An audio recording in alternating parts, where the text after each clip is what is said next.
and as a society as well. And as you said, this previous crisis has become, in a way, a step that we take on.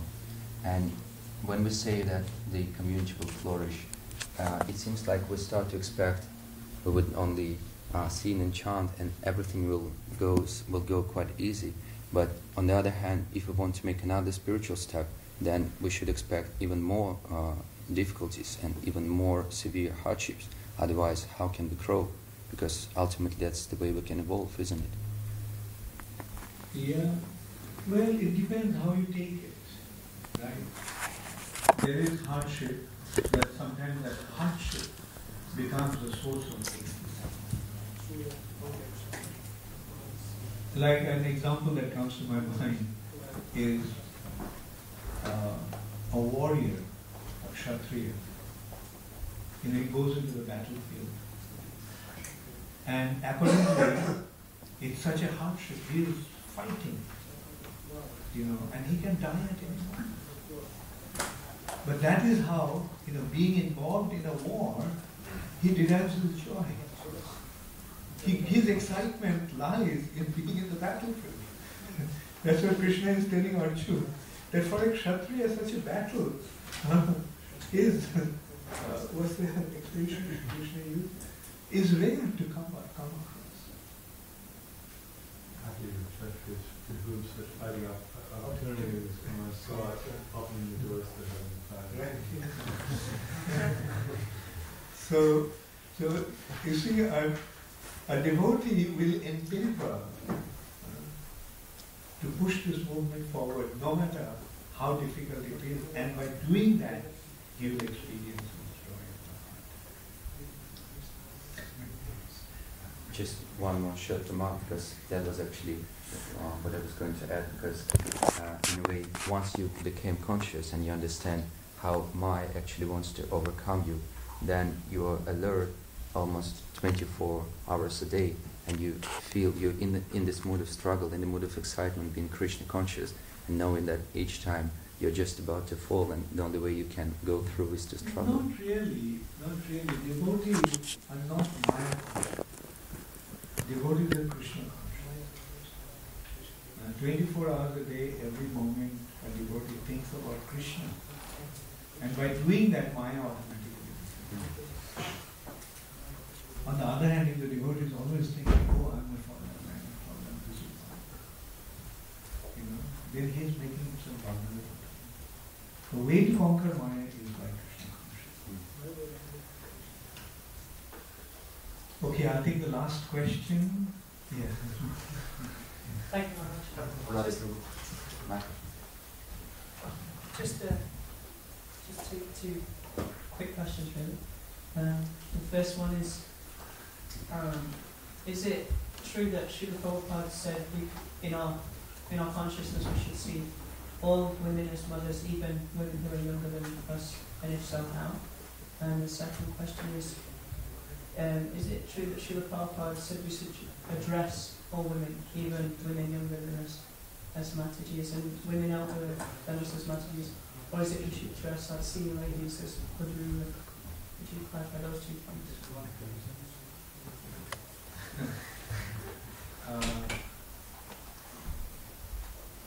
I mean, in Vedic culture, yes, the women are treated as mothers.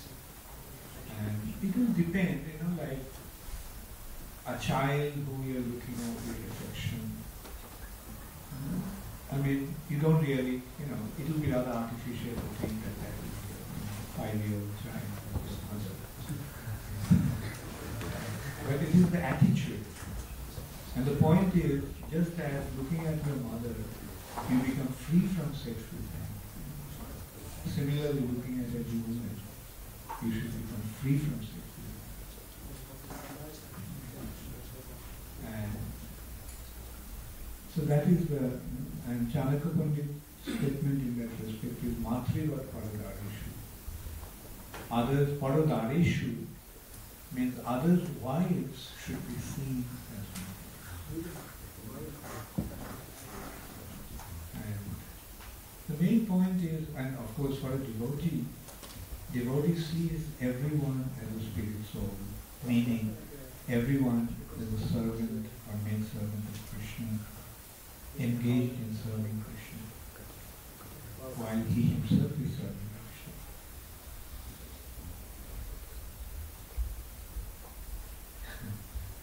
Thank you. Hare Krishna. I'll take the last question. You had your hand up. Part two. Oh yeah, what was the part two? Second question? Part two was, thank you. Part two was some senior ladies in the movement, I think maybe 2 or 3 I can think of, when they've been addressed as Mataji and said, oh, call me Mataji. I think one of them said, in the early days we didn't call them as Matajis, everyone was called Guru. So I was curious about that.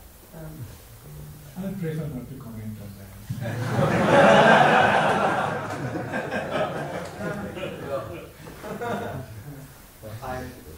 I joined the movement in 1968. Yeah. The first thing we called the ladies were gopis. We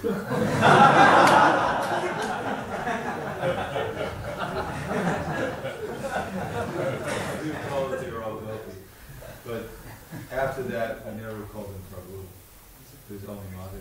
Prabhupada never, as far as I know, I never heard Prabhupada call any Madhavi Prabhu. Maybe somewhere in the folio, probably once in a while said Prabhu to Madhavi, but he told us to call him Madhavi.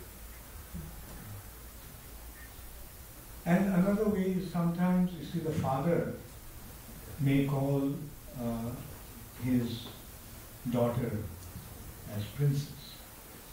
But that doesn't mean that every woman should be addressed as princess. It's an affectionate expression. Prabhupada at some point he may have called somebody Prabhu, but that doesn't mean that now should we start a culture where every woman should be addressed as Prabhu. It's an unfortunate deviation.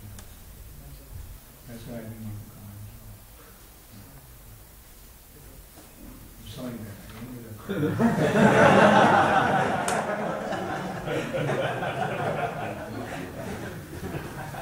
Okay, I'll take the last question because your hands came up.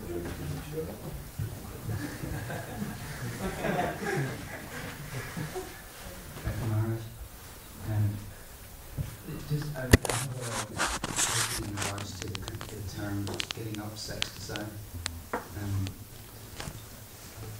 Is it a question of giving it up or a question of purifying it all? Because Or I would say, I would use the expression concurrence. I'm thinking in relation to Prabhupada would often preach on this point that where does this attraction for boy and girl come from? So it's coming from the Supreme, and you quote this Janmaya Jasya. So this attraction is in the Supreme Lord, so it's also in the Jiva. Of course, Jiva's attraction eternally is towards Krishna. So isn't it that some Jivas are going to be attracted to Krishna? So is it a question of giving up sex desire or a question of purifying? Yeah, I agree. And that point is correct. The purity